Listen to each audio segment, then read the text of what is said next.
Shalom sahabat Kristiani dimanapun Anda berada, jumpa kembali di channel Alkitab Suara Tuhan.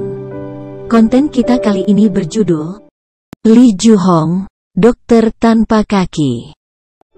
Lee Ju-hong, wanita asal Chongqing, Tiongkok, pada Maret tahun 1983 silam, di usianya yang masih 4 tahun, ia mengalami peristiwa tragis yang membuatnya harus kehilangan kedua kakinya.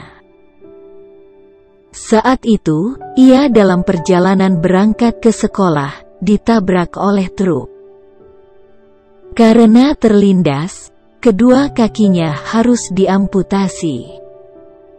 Para dokter yang telah menyelamatkan nyawanya, memberikan semangat tersendiri baginya.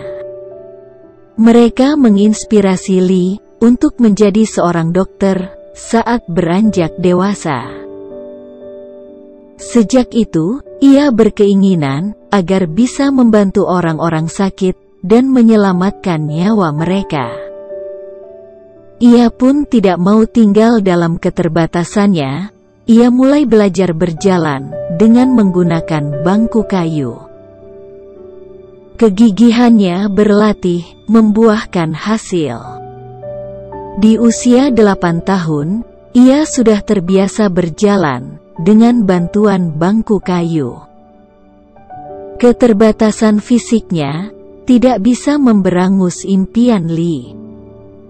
Terbukti ia akhirnya menjadi dokter. Setelah lulus sekolah, di tahun 2001, ia mulai bekerja di klinik kesehatan di desa Wadian. Dengan bantuan bangku kayu sebagai pengganti kakinya, Lee mendatangi rumah pasien satu persatu untuk mengobati mereka. 2 tahun kemudian, ia menikah dengan Liu Xingyan. Suaminya sangat mendukungnya, bahkan ia berhenti bekerja dan mengurusi kebutuhan rumah tangga dan kebutuhan istrinya, semua dilakukannya. Terkadang ia menggendong Lee di punggung dan mengantarkannya ke klinik atau ke rumah pasien. Hampir setiap hari, Lee melayani pasien di rumah-rumah mereka, dan hingga saat ini, ia telah menyelamatkan nyawa ribuan orang. Selama 15 tahun sejak menjadi dokter, ia sudah menangani sekitar 6.000 orang pasien.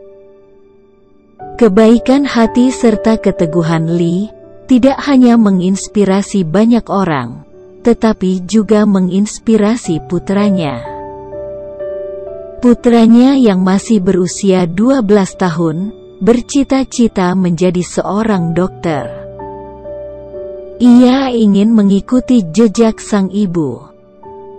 Rahasia yang membuat Lee tetap tegar, selalu berjuang, dan terus mendatangi rumah para pasien, karena ia yakin Tuhan akan menolongnya.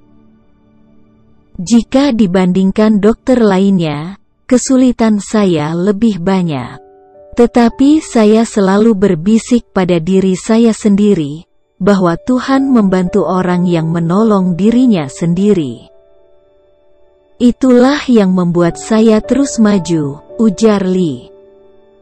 Tuhan menghendaki kita untuk selalu berusaha menjadi pribadi yang memiliki kedewasaan rohani, bahkan memiliki kasih dan kepedulian terhadap sesama, seperti halnya yang dilakukan oleh Lee Ju-hong.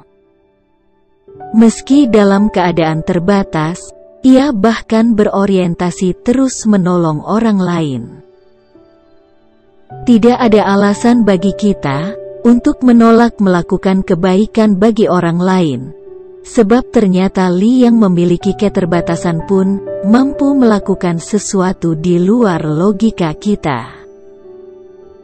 Karena itu, mulailah hari ini dengan bersyukur kepada Tuhan atas keberadaan kita, dan mintalah kemampuan dari Tuhan agar kita bisa melakukan kebaikan. Lakukanlah kebaikan, seperti menolong, atau melakukan hal yang bermanfaat bagi banyak orang, melalui apa yang ada pada kita. Amin.